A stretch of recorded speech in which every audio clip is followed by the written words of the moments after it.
Prime Big Deal Days is coming October 8th and 9th. Woohoo! Which can lead to involuntary deal squeals, like the infamous deal on a new massager squeal. Yeah! Save big on Prime Big Deal Days, October 8th and 9th. Frank Morano does a tremendous job. He gets big ratings. Very, very big ratings. Very big ratings. And he's on right before me. Well, right before Noam, I should say. We got a nice little, we do well there between Frank Morano, Noam, into me. We set up the station nicely. For the rest of the day, it's the other side of midnight. Here he is, my friend Frank. Frank, good morning, pal. How are you? Good morning, Sid. I'm great. Thanks for having me on. It's great to see you. Well, you can't see me right now. We're on radio. So be it. And I want to thank you for the advice that you gave me on my torn calf muscle. I almost ended up going to the doctor yesterday, but I'm going just with your advice instead, which was that I don't need to go to the doctor. No, all you need is three things: hot compressors, a lot of rest, and masturbate. Yeah, I can do all three in spades.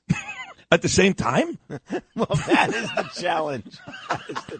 No, you're going to be fine. If you have a torn muscle or a bruise, they can't give you anything outside of Tylenol. So, right. You know, again, a lot of the listeners. How did you do it? Would you tear a muscle playing blackjack in Atlantic City? Almost. No, that would be an improvement over what actually happened. No, I got into a foot race with my neighbor on Friday night, and then almost immediately, with very poor shoes and with no stretching, and then the next day I played 3 games of softball, even though my calf was in agony. Wow. Look at you. Who are you playing softball with? Well, in a softball tournament. We had a good team, actually. The only fellow you would know was our friend John Tobacco. Love him. Who almost hit for the cycle in one of the games. He's a good athlete, Johnny. Yeah, and age has not slowed him down one bit. No. He's a 5-tool player. 5-tool player, Johnny Tobacco. At slow pitch softball. Right, of course. So yesterday, you and I had a good discussion about this would-be assassin trying to kill my friend.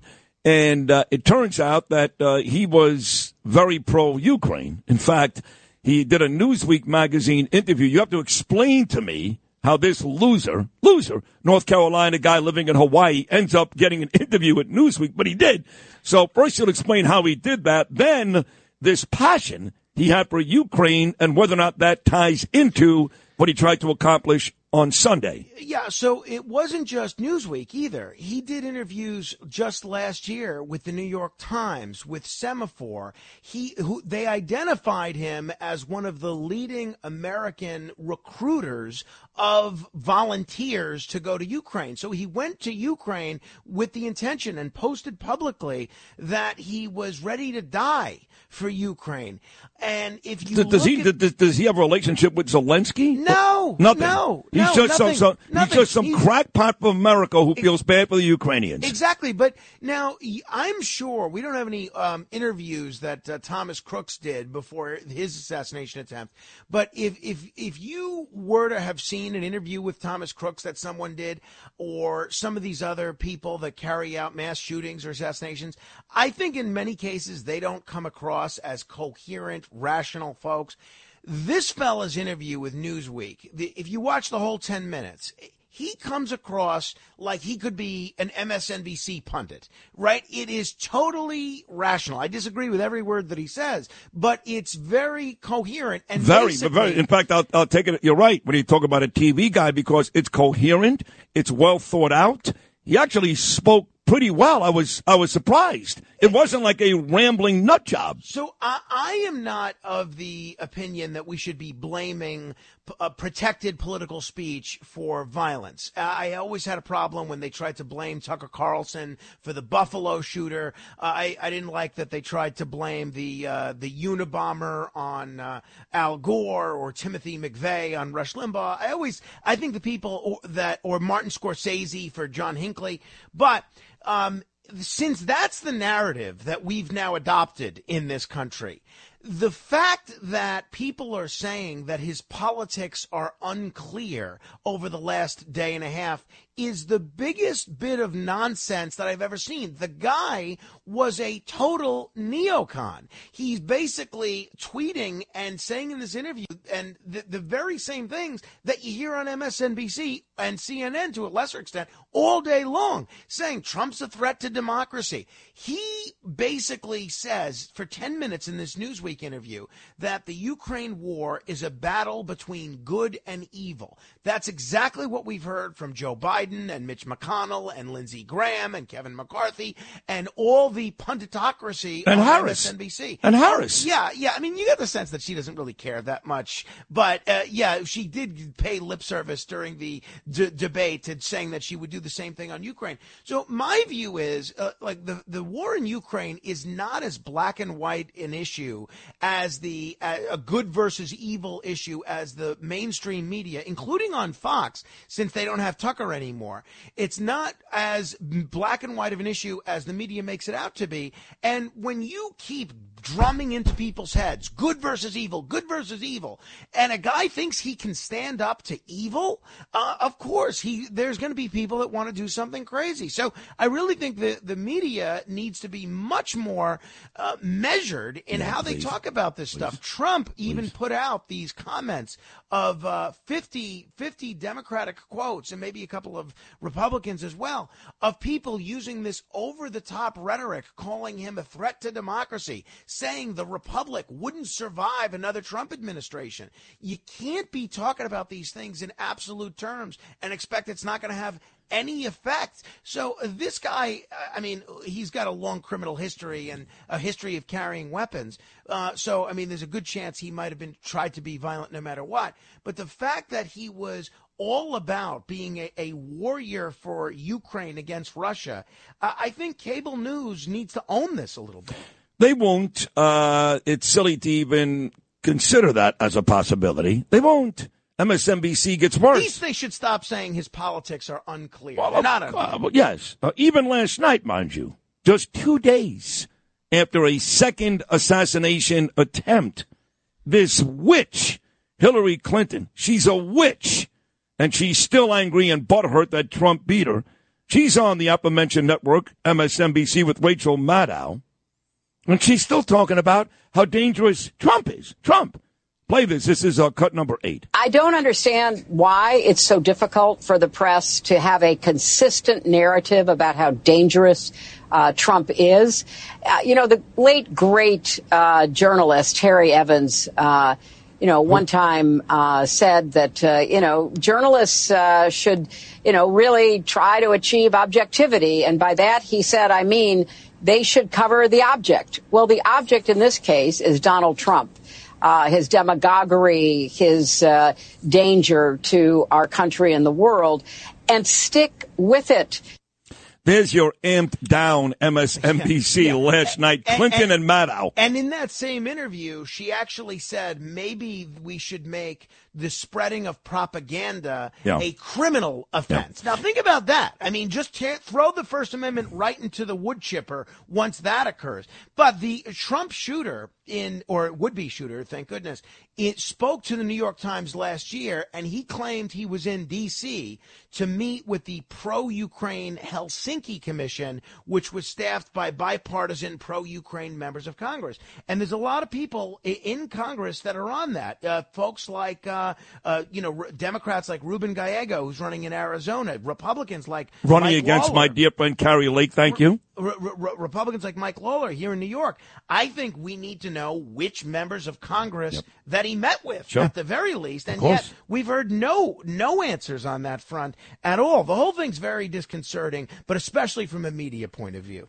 One congressman that needs to be called out this morning, this guy's a real douchebag, is right here in New York, and he's Jewish. His name is Dan Goldman.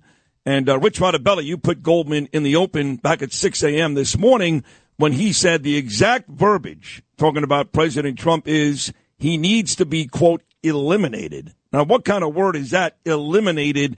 This is Dan Goldman. So, folks, you need to know that you've got congressmen right here in New York that use verbiage like that. Let's move, talking about New York, to the city I had your dear friend Joe Borelli on yesterday, and he talked about how he's going to consider, not even consider, he's going to run, but only if Eric Adams resigns, which, of course, opened the door for our mutual friend Curtis Leawood to say, you see, he's an Eric Adams guy because he won't run against him. He's only going to run if Eric Adams resigned. He talked about ranked choice voting, all the things you talk about. What do you think about what's going on here in New York? Well, look, I absolutely understand where Joe is coming from. You know, you saw what happened in the recall in California in 2003 with Schwarzenegger. Schwarzenegger, if you saw that Netflix documentary, which I'm sure you saw, which is phenomenal, he said he would not have run if there was a long, protracted campaign season of a year. The fact that he could just get in and do this sprint for 2 or 3 months was the reason he got in. Larry Elder basically said the same thing with the most recent recall. It's clear that Joe, doesn't have an interest to campaign for mayor for a year and a half. Now, it's great that that Curtis does, but the fact that, but the reality of the situation is that in barring some major unforeseen incident, it's going to be very difficult for a Republican nominee ever to get elected mayor. What would happen if there was a special election is there would be no Republican nominee. There'd be no Democratic nominee. All of those people would run as people. Now, you've walked around the city with Curtis as I have. You know there's nobody that has more popular appeal to people of all walks of life than Curtis. The only reason Curtis didn't get elected mayor in 2021 is because he had that stigma of a Republican, that scarlet letter R on his beret. If there's a nonpartisan special, all of a sudden that opens things up because you could have Joe Borelli, you could have Curtis. I heard some rumors about the aforementioned John Tobacco maybe even trying to jump in that race. And if John Catsimatidis? John Catsimatidis, of course, wouldn't is surprise number one me on everybody's list. But I don't see John jumping into a race for a year, but I could see him jumping into a race that's in 60 days, which would be the case for a nonpartisan special election. But Joe is a wonderful public official, and we should be so lucky as a city to have him as mayor. Obviously, you mentioned he's my friend, but he does a great job as the minority leader. I love him, but he called Curtis an ingrate, so. Yeah, I mean, again, that was going back 3 or 4 years ago. No, last year. Are we really going to, trot out the things that people have said about others? Well, and look at the things you were saying about Donald Trump 8 years ago. I mean, people change, people evolve, and look, I'm not sure, but I'm not sure Borelli has changed in this respect. I think he may say the right things, but I really love Trump. There's no argument whether or not I love Donald Trump. I mean, I've gone completely crazy, worse than Bernard.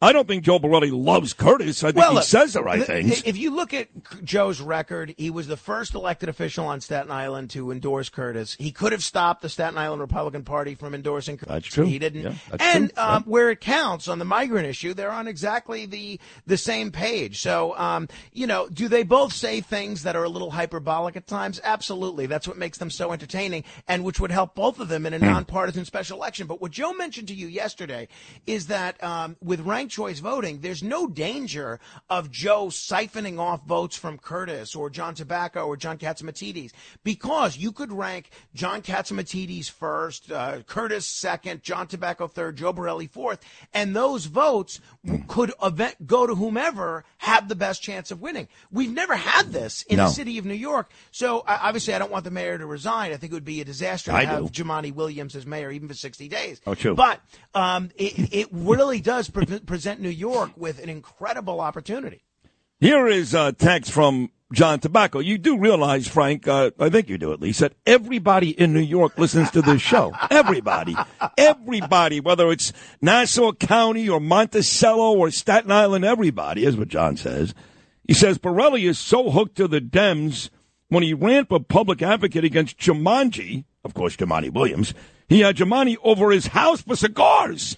If it's Curtis and Joe, I'm in. Bet them both. If Katz is in, I am out. Well, first of all, that was a mutual friend of our house. That was our friend Vinny's house. I was present for that as well. And just in Jumane's defense, those were my cigars. Jumaane was offered a cigar. He did not have one, but he did stop by and say hello. So I will respectfully correct my friend John Tobacco. And I hate to correct the softball player. Right, Who's that good. the MVP, as you call them. Well, Frank, it's another amazing appearance, and now you've given Curtis enough material for the next 2 or 3 weeks. So congratulations to you. And on a serious note, congratulations. You get great ratings, really great. And your show is terrific, and you're terrific, and thank you so much. Well, I really appreciate that, and I hope they do utilize you properly at that Nassau County Trump event, because I think the evolution that you've undergone over the last 8 years, that's really what needs to be showcased and profiled around the country, but especially in purple places like Nassau County, because it's not the folks that are always going to vote Republican that need to be showcased as part of Trump's Big Ten. It's the folks that have occasionally voted for Democrats and have really kind of come over to the Trump camp that could win him this election. That's right. And I've got hot women right now listening that are not big Trump fans, but they love me. And it would behoove Trump and his people to have me speak instead of the old regular guys. Like you said, from the moment he stepped on the escalator, they loved him. He's got them already. He's looking for the other folks, and I think I'm one of the very few hosts who get him because they describe me, for example, in the New York Daily News as conservative talk show host. I got to tell you, I got listeners from every party, Frank. You know that. Oh, no, absolutely, absolutely. And if you look at the things that you say on a daily basis, they don't exactly fit in the William F. Buckley school of conservatism. I think I don't think that's an accurate description at all. I mean, people are like, wait a second, you're going to see Trump. How can you?